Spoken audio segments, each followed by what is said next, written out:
has spanned 2 dynasties.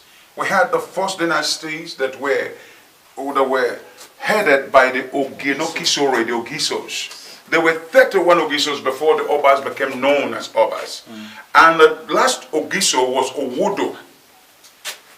Owodo was the father of Ikaladera. You got the point? Yes. Ikaladera was actually the heir apparent to the throne. If Ikaladera was not meant for execution, if it did not meet with positive destiny later on in life, he definitely would have been the 32nd Ogiso. He would have taken over from his father, Owodo. And Ikaladera, what was his name? When he got to Ife, he now called himself, said, Izoduwa or Idoduwa, that was corrupted to Oduduwa by the Yorubas. Yeah. Because what happened? Owodo, why he served as Ogiso, the 31st Ogiso, he had some problems in the harem. He was married to Auko. Auko was the mother of Ikaladera, and Esago was the rival. She was barren. She had no child for Owodo, and she became envious and jealous. She hated Ikaladera. Why should it be this way? And she was the one who eventually went to Owodo, the husband, to say, look, something is wrong in this palace. There is somebody that has come to become Udebude, referring to Ikaladera. After him, we didn't have any other male child in this harem. Something is wrong somewhere. And the womb of all the women are blocked. Something is wrong. She cried out. Then the Ogiso asked, what do we do? Please, why don't we have a mystery that will go to the oraculist so that we can find out the cause of the problem? I have one question here. Ogiso, are they sky kings or kings from the sky? Sore. We're talking about the kings from the sky. Oh, they came from the sky. Sore. That is what Ogiso means. Sore. Are they in form of spirit or a human? There has never been a time the Obas or Ogisos had been seen as mortals. And so, they went straight. Some chiefs followed the saddle to the diviner, and when they got there, the diviner looked at Esago and spotted her as the problem. In fact, the only solution, the recommendation that the Baba gave, was the elimination of Esago. That Esago must be eliminated, must be sacrificed before there could be positive happenings within the harem of Ogiso Owodo. And they left. On the way, you know what happened?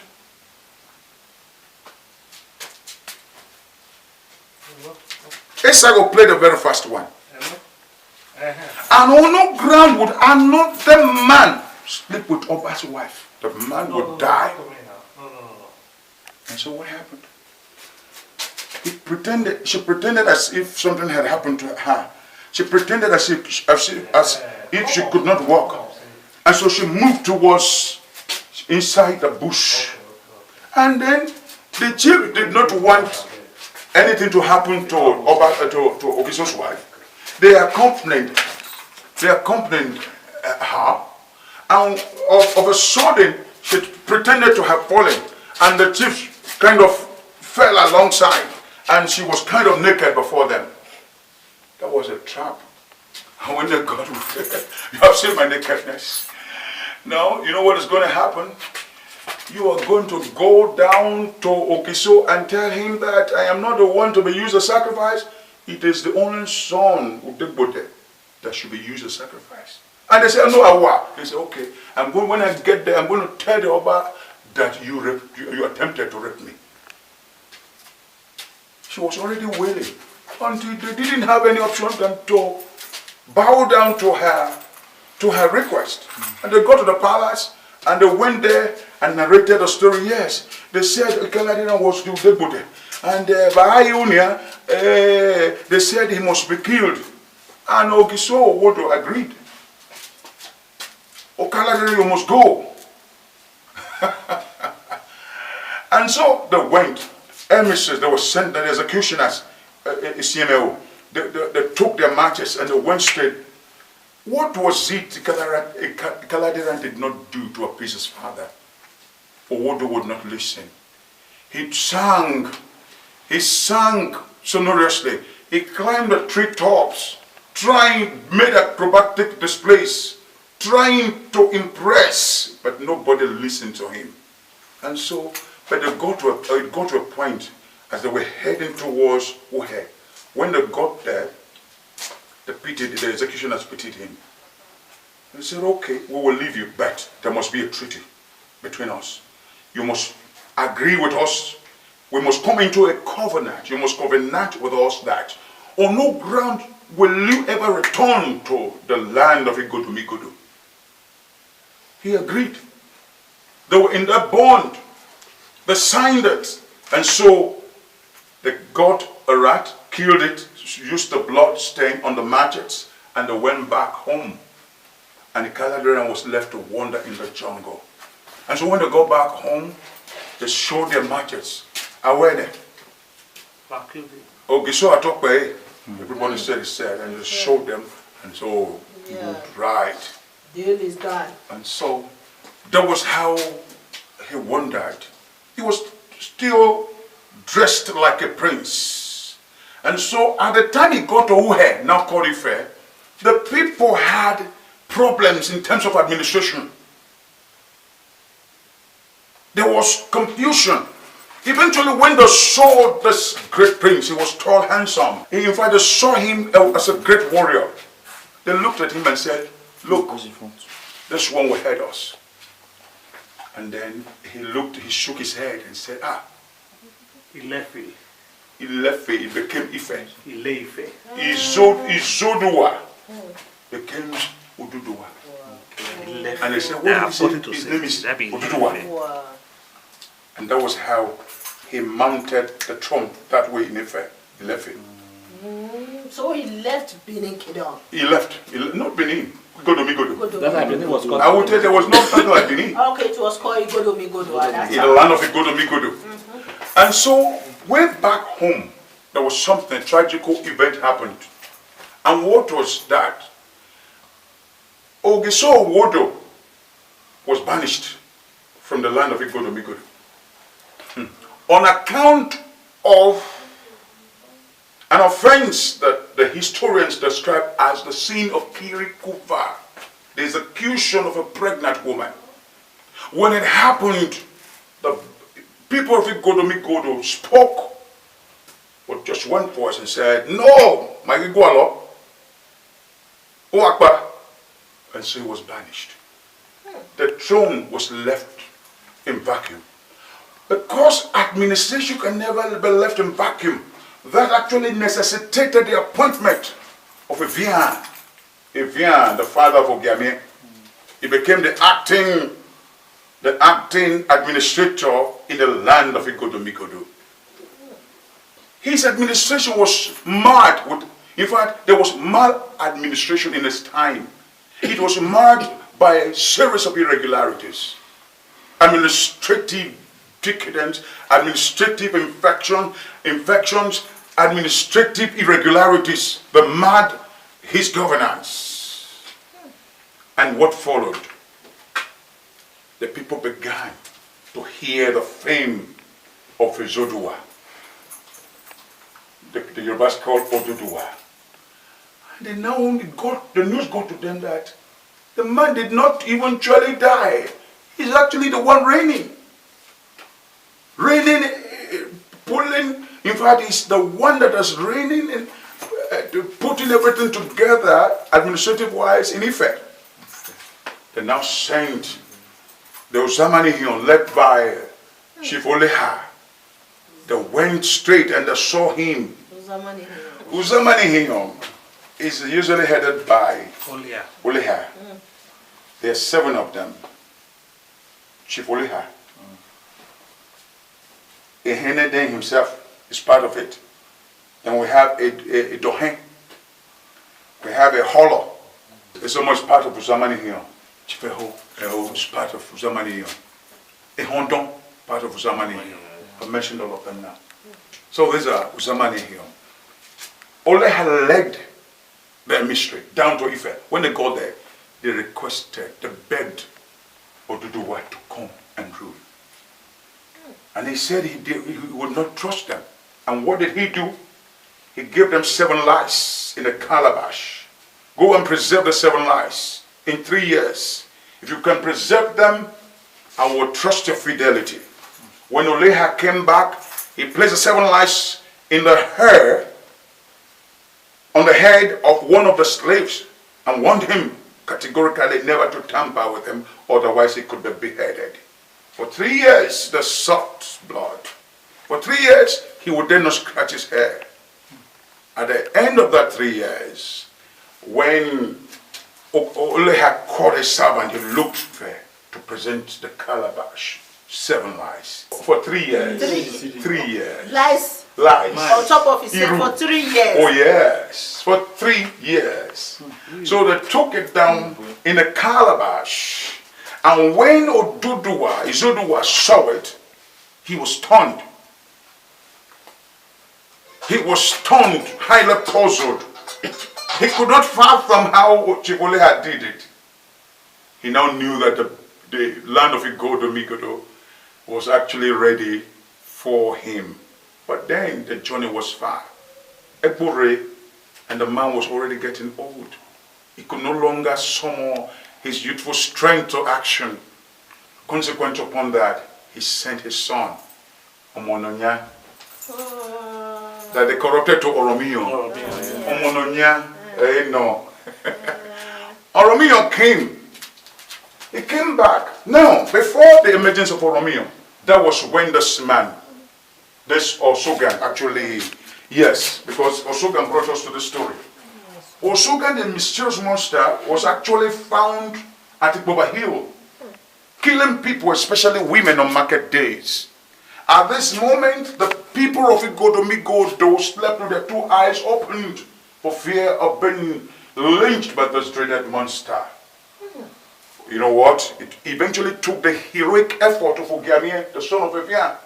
From the distance, he threw his spear. The spear stood, and the spear came out on the other side of Osogan.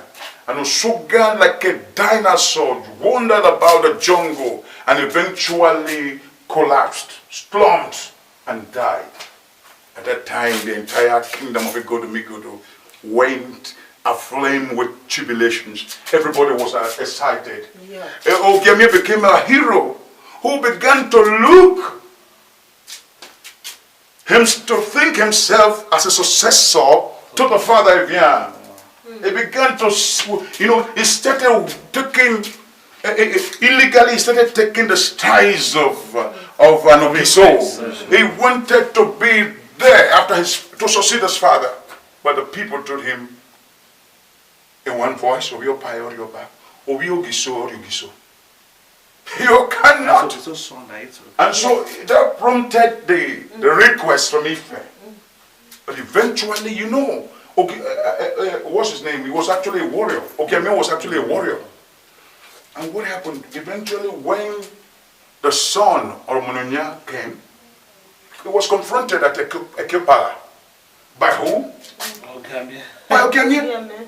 And so there was battle. They fought. They fought from dawn to dusk. But Omononya prevailed against him. And that was how he eventually began to rule. He became the first Oba of Benin. That's why any Oba that wants to become an Oba today, they must bring the particular descendant of Ogiamie, they must come and do a mock wrestling. Mock battle, yes. It has become a custom. That's the family from the Ogiso. Ogiamie. The family They will fight the heir apparent to the throne. Oh, okay. Because the heir apparent to, in this case, as it's where the heir apparent to the throne was Omononya, Oromio. Okay. He was. So during the correlation of any Oba, yes, that become a norm. Okay, yeah. There is this mock battle. It's a mock battle. So it's not a real battle where they will fight. It became a landmark in Benin. And see, when he began to rule in Benin. He had problems. But you see, in history, which I would like to debunk, they said Ogiame Mononya eventually fled Benin. And he called the land of accession. It was not the Beninese that were hostile. It was not the people of Igodomikodo that were actually hostile to him. They loved him as the Oba. They embraced him as their own Oba. But the family of Ogiame would not let him be. Are you getting the point? The family of Ogiame, they were problematic to him. And so he could not, he began to reason this way. I know where I'm coming from. It's like somebody in royalty, somebody that has been living in affluence. I mean, I have come here to help. This is my fatherland, so I have come to help. But now you don't want me to do it. That was how he left. That was how he left, and he called the place Ile-Ife because of Ogiame. Land of vexation. The land of vexation. People with the verse. Ile-Ife. Let me Benin today. Yeah, that is. And that was how he ran. But this time he didn't go back to Ife. He now went to Oyo. Found Oyo. He became the Alafin of Oyo. He's the grandfather of Shango. So you can see. You can see the various maps. You can see the orderly presentation of all these. Now, before he left, he ran through Ego, where he impregnated the daughter of Ogego. And that one delivered, when it is in the history that when the boy was born, he was dumb. But there was this marble they used to play those days. It was like our sports. As they were playing it, he was the champion. And there was just one. There were two champions on ground now. You know, as they played from dawn to dusk until there was just one seat left. And he was the one who knocked that seat, and everybody shouted. And in excitement, he said, "Oh, Wamika!" That's a weka. And that became a weka. They keep corrupting the names. It's like that. The white could not pronounce the names. And that became a weka. Like where you are coming from, Ekenwana is actually a Kyonwa market of sheep. If you go down there, you see where they say sheep. Down. That's true. That's very true. Yeah. After that, we now had Oba Eweka the first, who actually became the second Oba. Although we used to think he was the first Oba.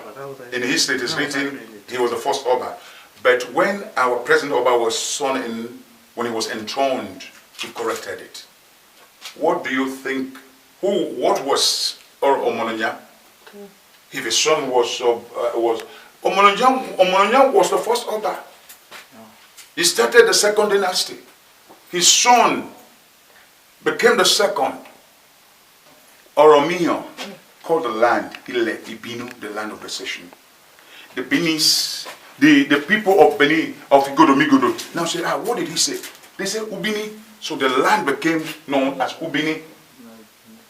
Then in the time of Oba Essigir, about 1550 AD, when the Portuguese visited, they asked, "What is this land?" They told them Ubini, and they just said Benin. And the Portuguese now changed it to Benin. The land became known as Benin.